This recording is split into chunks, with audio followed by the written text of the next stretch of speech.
Des paysages façonnés par les montagnes, l'océan, la plaine et le désert. Un arbre emblématique, l'arganier. Une réserve de biosphère, 3 parcs nationaux et 15 sites d'intérêt biologique et écologique. Une flore et une faune d'une grande diversité. Un espace dynamique qui vit essentiellement de l'agriculture, de la pêche et du tourisme. Une région dont les contrastes font la richesse, c'est la région Souss-Massa. Située au sud-ouest du royaume, la région Souss-Massa a une superficie de 53 789 km², soit 7,6% du territoire national. Créée lors du découpage régional de 2015, elle comprend 2 préfectures, Agadir Ida-Watanan et Inezgan Ait Melloul, et 4 provinces, Shtuka Ait Baha, Tiznit, Taroudant et Tata. Le chef-lieu de la région est Agadir, 420 000 habitants. La région dans son ensemble abrite plus de 2,7 millions d'habitants, soit 8% de la population du royaume. La région Souss-Massa est composée d'une mosaïque de paysages présentant de forts contrastes. Le nord de la région est constitué des montagnes du Haut-Atlas. Elles s'étendent des contreforts du mont Toubkal, le plus haut sommet du Maroc, jusqu'au cap Rher, où elles plongent dans l'océan. Le climat est humide à semi-aride selon l'altitude. Plus au sud se trouvent les grandes plaines agricoles traversées par l'Oued Souss. Elles connaissent un climat aride malgré une large ouverture sur l'océan. L'ouest se compose de la façade atlantique. C'est la zone la plus urbanisée et la plus peuplée où se concentrent les activités économiques non agricoles, notamment le tourisme et la pêche avec le grand port d'Agadir. Enfin, le sud de la région qui s'étend jusqu'à l'Oued Dra est une zone au climat désertique et faiblement peuplée.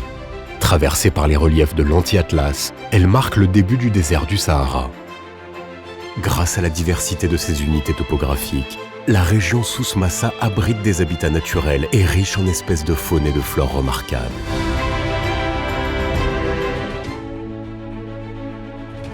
Si la température moyenne de la région est de 19,5 degrés, les différences sont très importantes selon les zones. Le thermomètre descend en dessous de 0 degré en montagne pendant l'hiver, alors qu'il grimpe à près de 50 dans le désert en été. Fort contraste également pour les précipitations. Moins de 50 mm dans la province de Tata, plus de 250 mm en plaine. Mais d'une manière globale, la région est exposée à la désertification et au manque d'eau. La sécheresse constitue un risque naturel fréquent qui influence directement le secteur agricole et fragilise par conséquent l'économie de la région. La région Souss-Massa se caractérise par la diversité de ses écosystèmes forestiers. Les forêts couvrent 1,2 million d'hectares, soit près d'un quart de la superficie de la région, essentiellement dans la province de Taroudant. L'arganier et le thuya couvrent 70% du domaine forestier. L'arganier couvre à lui seul près de 700 000 hectares. Cet arbre endémique au Maroc joue un rôle très important sur les plans économiques et écologiques. Il est au cœur d'un système agro-sylvo-pastoral qui contribue pour 7% au PIB régional et génère plus de 7 millions de journées de travail par an. Des coopératives de femmes travaillent les noix de l'arganier pour produire une huile exportée dans le monde entier. Il existe 2 variétés d'huile d'argan, une alimentaire et une cosmétique aux nombreuses vertus. L'arganier fournit aussi du bois de chauffage, de même que des fruits et des fourrages dont se nourrissent les chèvres. Peu gourmand en eau et doté de profondes racines, il est un excellent rempart contre l'avancée du désert et l'érosion des sols. Mais l'arganeraie du Souss-Massa régresse, menacée par l'urbanisation, le surpâturage, la surexploitation des fruits, la désertification ou les changements climatiques. Pour préserver cet écosystème, a été créée en 1998 la réserve de biosphère de l'arganeraie. Elle couvre 2,5 millions d'hectares, en grande partie dans la région Souss-Massa. L'autre essence très répandue dans la région est le thuya, sur plus de 130 000 hectares. Cet arbre rend de nombreux services écosystémiques, tels que l'approvisionnement en bois de feu, bois de construction, fourrage et surtout la matière première pour la marqueterie et l'ébénisterie. Il joue aussi un rôle essentiel dans la protection contre l'érosion. Mais sous une pression anthropique trop forte, les forêts de thuya se dégradent. Avec ses 180 km de façade atlantique, la zone côtière constitue le pôle socio-économique le plus important de la région Souss-Massa. Les activités de pêche sont réparties sur tout le littoral, avec 9 points de débarquement aménagés. Et bien sûr, le grand port d'Agadir, avec ses centaines de bateaux et ses unités de transformation. Sardines, maquereaux, chinchards, anchois, les eaux de la région Souss-Massa sont parmi les plus poissonneuses du royaume. La région de Souss-Massa jouit d'atouts et de potentialités importants qui la prédestinent à jouer un rôle prépondérant dans l'émergence et le développement durable de l'aquaculture au Maroc. Le potentiel de production aquacole de la région, qui couvre une superficie de 4110 hectares, est estimé à plus de 80 000 tonnes annuellement. Cette façade maritime riche en plages attire de nombreux touristes dans la zone Agadir-Tarazout, la première destination balnéaire du Maroc. C'est aussi sur le littoral que se concentrent les activités industrielles, de nombreuses infrastructures et les principaux pôles urbains de la région, entraînant de fortes pressions sur le plan environnemental. La zone côtière présente de multiples biotopes de grand intérêt avec ses dunes, ses falaises, ses zones humides. Les embouchures des oueds Souss et Massa, qui accueillent de nombreux oiseaux migrateurs, sont inscrites sur la liste Ramsar. Le parc national du Souss-Massa a été créé en 1991. Il abrite 300 espèces de plantes, des mammifères, des reptiles, des poissons et de nombreux oiseaux, dont la dernière colonie d'ibis chauve au monde. 2 réserves animalières ont été créées dans le parc pour l'acclimatation de gazelles, d'adax, d'oryx et d'autruches, en vue de leur réintroduction dans leur milieu d'origine. Le parc génère de l'activité pour les populations limitrophes et il promeut l'écotourisme à travers la découverte de la faune saharienne et l'observation des oiseaux. Le soleil qui brille abondamment sur le Souss-Massa en a fait la première région agricole du royaume pour les primeurs et les agrumes. Des serres s'étendent à perte de vue dans la grande plaine traversée d'est en ouest par l'oued Souss. Ces activités dynamisées par le plan Maroc Vert emploient des milliers de personnes et participent pour 17% au PIB régional, dont 80% générés par les agrumes et les légumes. Malgré les efforts des producteurs pour diminuer leur consommation d'eau et d'intrants chimiques, cette agriculture intensive exerce de fortes pressions sur l'environnement.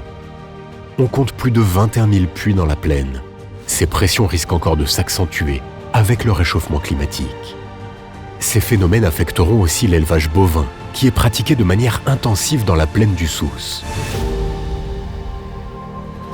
Le nord de la région Souss-Massa est dominé par les montagnes du Haut-Atlas. Bénéficiant d'un climat humide, elles offrent des paysages verdoyants couverts de forêts de chênes verts, de genévriers et de thuyas. Les populations exploitent les produits de la forêt et pratiquent l'élevage, de même que l'agriculture en terrasse. Cette région est le berceau de produits de terroir labellisés, comme le safran, les amandes ou le miel. Ces montagnes abritent aussi une partie du parc national de Toubkal, le premier créé au Maroc en 1942. Sur ces 39 000 hectares, il présente une flore et une faune très diversifiées, avec une importante population de mouflons à manchettes, de multiples papillons et des oiseaux comme l'aigle royal ou le gypaète barbu. Au sud de la région, l'Anti-Atlas offre des paysages beaucoup plus arides avec une végétation clairsemée. Parmi cette flore, une curiosité, le dragonnier ashgal, un arbre endémique dont on a découvert cette sous-espèce en 1996 dans les montagnes. Dans ces régions, la faiblesse des ressources en eau a toujours été une préoccupation pour les habitants, ainsi qu'en témoignent les anciennes khétaras. Cette région abrite aussi un élément remarquable du patrimoine architectural avec les anciens greniers collectifs qui ressemblent à des citadelles fortifiées.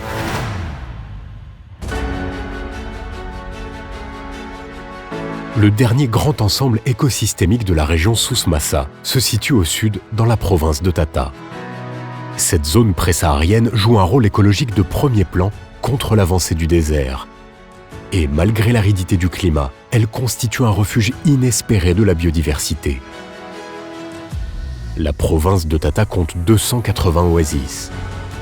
On y pratique la phéniciculture et l'élevage. Ces territoires sont très vulnérables aux problèmes d'eau. Cet écosystème pré-saharien voit son environnement se dégrader pour des raisons anthropiques et naturelles. Ensablement, sécheresse, salinité, invasion d'acridiens.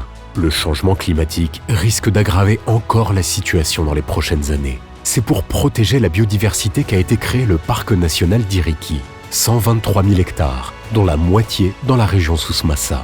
Le lac Iriki est le plus souvent asséché, mais en période humide, il accueille des oiseaux migrateurs.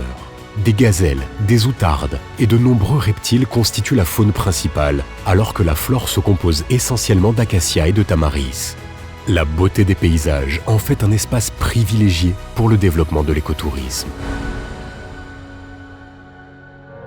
La région Souss-Massa est donc une région qui présente des écosystèmes extrêmement riches et variés, sur des espaces très contrastés. Des espaces soumis à une pression anthropique de plus en plus forte. Mais la principale menace pour l'avenir est le changement climatique, qui risque d'appauvrir la diversité biologique, de faire disparaître des espèces et de bouleverser des secteurs d'activité comme l'agriculture et la pêche. Autant de bonnes raisons pour préserver les richesses naturelles de la région Souss-Massa.